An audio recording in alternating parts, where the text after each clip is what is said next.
है ना। तो फिर क्या हुआ महाराज कि कश्यप अदिति तहाँ पितु माता दशरथ को सैया विख्याता। कश्यप जी महाराज और अदिति, अदिति जो देवता की माँ है, कश्यप जी देवताओं के पिता है, इन्होंने ही भगवान की पूर्व में ऐसी भक्ति करी थी और इनको ही भगवान राम जी के माता पिता दशरथ और कौशल्या बनने का सौभाग्य मिला जी।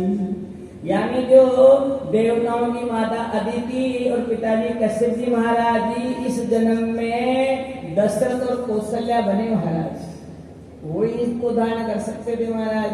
तो कहा है कि एक कल्प विधि अवतारा चरित पवित्र किए संसारा। ऐसे ही भगवान का एक कल्प में यह अवतार हुआ। कहते हैं अलग अलग कल्पों में अलग अलग हैं। अब हम इस सप्तमे वैवस्वत मनवंतरे के इस कल्प में जो राजा राम अभी हुए हैं उनके बारे में हम आ चुके हैं। यहाँ पर चर्चा चल रही थी महाराज कि छल करितारहु दास व्रत प्रभु सुर कार्य दीन जगते जानो मर्म तप श्राप कोप कर कीन। कहा एक श्राप लगा किसको, एक कल्प में सारे देवता दुखी हो गए। कैसे? एक कल्प सुर देखी दुखारे समर जलंधर सन सब हारे। एक कल्प में, ये तो राम जी के रावण कुंभ करने वाली बात बता रहे हैं, जो आपके हमारे ताजा कल्प की बात है रावण कुंभ करने वाली। तो लेकिन इससे पहले वाले कल्प में क्या हुआ कि देवता से युद्ध करते करते सारे के सारे राक्षस लग रहे थे। जलंधर था ना जो भगवान शिव के अस्त्रों से समुद्र में गिरने से उत्पन्न हुआ राक्षस, वो किसी से मरने में नहीं आया जलंधर।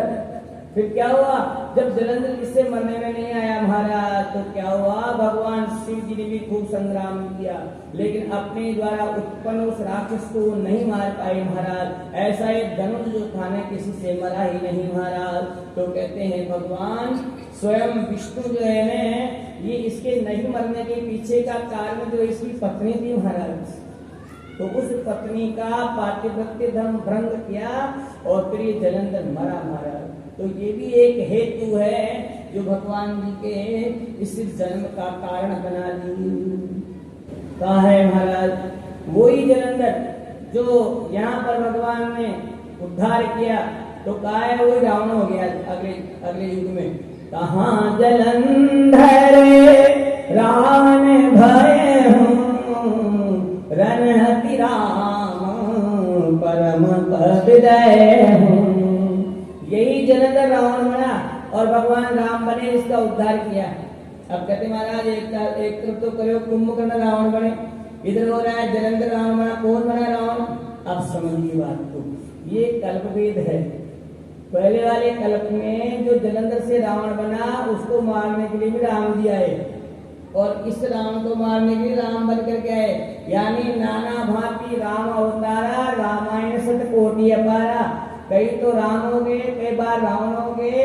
तो उस समय में जलंधर रावण बना जिसको भी राम जी आकर के मारे। और अभी जो ये दोनों जय और विजय जो मर करके रावण कुंभकर्ण बने हैं, इसमें दशरथ जी के नंदन कौशल्या के पुत्र आए महाराज और इन्होंने इनको गोविंदाय नमो नमः किया जी। एक जन्म करे कारण जय लगी राम धनी नर देहा। और भी कारण है। नारद श्राप दीन एक बारा कल्प एक कहीं लगी अवतारा। नारद जी को श्राप लगा था एक बार महाराज, तो उसके लिए भी भगवान नारद जी ने श्राप दिया था किसको? शिव जी के गणों को। और वो शिव जी के जो गण थे न वो भी रावण और कुंभकर्ण ऐसे भयंकर देखते बने महाराज। तो कहा कि उनको मारने के लिए भी भगवान राम ने अवतरण लिया जी। कारण बता रहे हैं अलग अलग। कहते हैं इस प्रकार से नारद जी वाला विषय आया और जो ही प्रश्न आया और सती सुन रही थी महाराज, शिव जी से पूछ रही है कि महाराज हमें ये बताइए कारण कारण श्राप मुनि दीना काय अपराध रमापति कीना। अरे रमापति का ऐसा कौन सा अपराध किया, भगवान विष्णु ने ऐसा कौन सा अपराध किया कि नारद जी को श्राप देना पड़ा महाराज।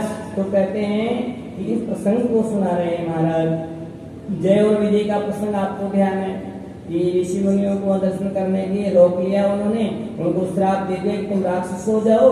तो वो देवताओं की माता के वहां गर्भ में आए, हिरण्याक्ष हिरण्यकशिपु बने, वहां पर पहले रूप में भगवान बराह बने, उनका उद्धार किया। फिर नरसिंह भगवान आए और हिरण्याकशिपु को गोविंदाय नमो नमः किया।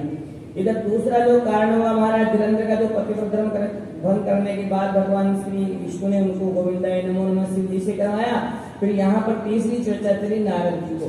नारद जी ने एक बार भगवान की भक्ति करी महाराज, और इतनी भक्ति करी कि इनकी भक्ति से इंद्र आदि के सिंहासन हिल गए महाराज। तो उसी समय सोचा गया कि नारद की जो भक्ति इसको दिखाया जाए। तो इंद्र आदि लोगों ने क्या किया, नारद जी की इस भक्ति को चुप करने के लिए कामदेव इत्यादि को भेजा। बसंत ऋतु आई और ये अनंग जो है कामदेव, ये वहां आकर के विभिन्न प्रकार की लीलाएं करी। लेकिन सारी लीलाएं करने के बाद बसंत ऋतु इत्यादि भी जो है कामदेव इत्यादि मिलकर के भी नारद जी की तपस्या को भंग नहीं कर पाए महाराज। नारद जी ने सोचा कि मैंने कामदेव को बिल्कुल फेल कर दिया, तो मोह हो गया, अहम हो गया, अहंकार हो गया महाराज। और वहां से चले जाकर ब्रह्मा जी को बोले, ए ब्रह्मा जी देखो देखो मैंने कामदेव को जीत लिया है। ब्रह्मा जी ने कहे नारद मेरे को तो कह दिया, लेकिन ये बात शंकर जी से मत कह देना। अच्छा कोई भी कितना ही बढ़िया काम करो लोगों को ईर्ष्या होती है, मैंने कामदेव को जीत लिया, इसे ब्रह्मा जी को पचना ही नहीं है। क्यों नहीं कहूंगा, बढ़िया काम किया तो कहूंगा मैं। तो उसी समय गए और शिव जी को जाकर बोले, हे महाराज भोलेनाथ कहाँ कैलाश में बैठे हो, मैंने कामदेव को जीत लिया है। शिव जी ने कहा मुझे कहा जो गोत है तो उस वैकुंठनाथ को मत कह देना रे। लेकिन डटके जिबे नटना जी ने ज्यादा जल्दी जा रखे थे लोग बार, तो इन्हें बताऊं जार फट ली। तो फटाफट जार भगवान विष्णु ने कहे महाराज मैंने कामदेव को जीत लिया है।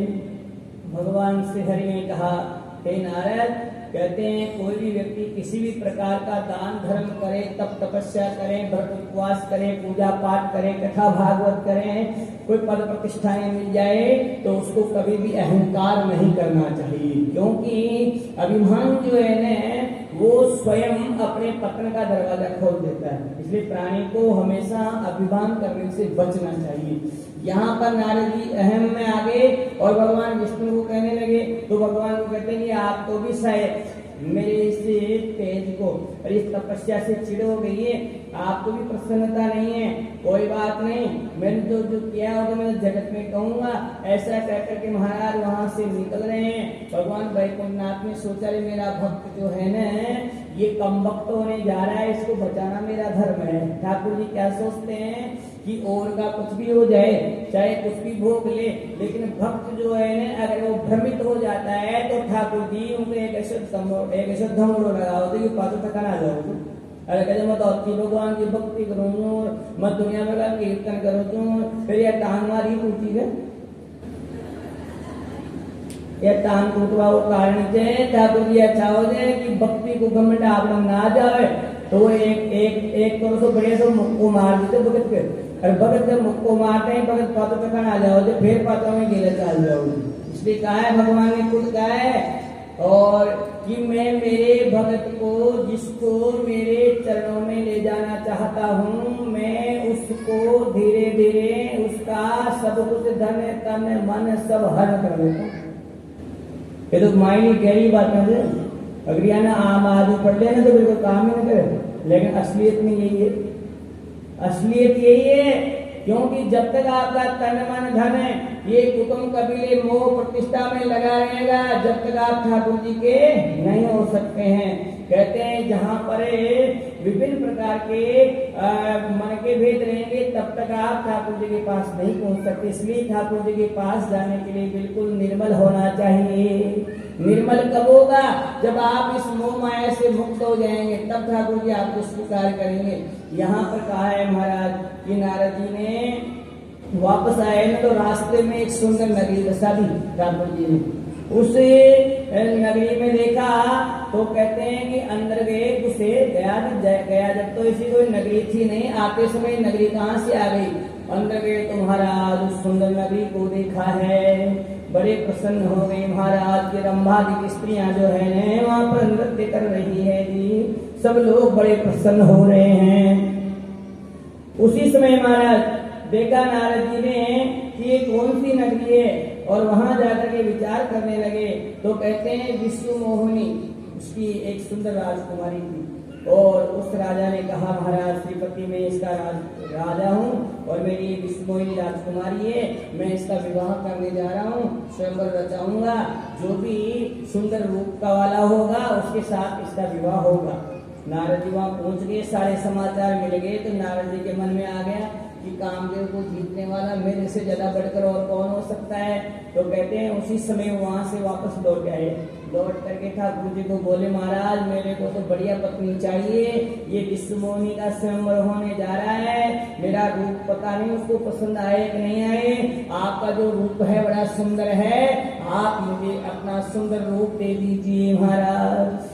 ठाकुर जी ने समझ गए कि आदमी के पास जब ज्यादा बहुत कुछ हो जाता है ना, तो फिर वो इन चक्करों में पड़ता है। ऐसा ही होता है, धन के बल पर आदमी दूसरों की स्त्रियों के बारे में सोचने लगता है, दूसरों के पुत्रों के बारे में सोचने लगता है, दूसरों के धन के बारे में सोचने लगता है, और अपने मनमर्जी जो भी है मनमानी करने लग जाता है। उसमें राक्षस भक्तियां आ जाती है कि ये पहले दरवाजे पर पहुंच गया नारद, अभी शुरुआत हुई है। अरे वीतरागी वैरागी परमहंस देव ऋषि नारद जो है वो किसी विवाह की चर्चा कर ले। अगर विवाह ही करवाना था तो 10 पुत्र हुए थे ब्रह्मा जी के, 9 का विवाह करवाया ठाकुर जी ने, नारद जी को बाकी छोड़ा था, वही करवा देते विवाह, तो 9 की जगह 10 करने आ जाती, लेकिन नहीं करवाना था। ऐसा व्यक्ति जब विवाह की सोचने लगे तो भगवान ने सोचा कि ठीक है जाओ तुम्हें सुंदर रूप दे देता हूँ। उसी समय उनको बंदर का मुख दे दिया महाराज।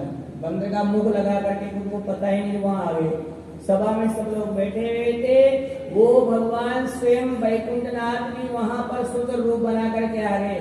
वो जो कन्या थी महाराज विश्व मोहिनी, वो सुंदर वरमाला लेकर के न तो किसी अन्य राजाओं की ओर देखी, भगवान श्री हरि के गले में वरमाला डाली।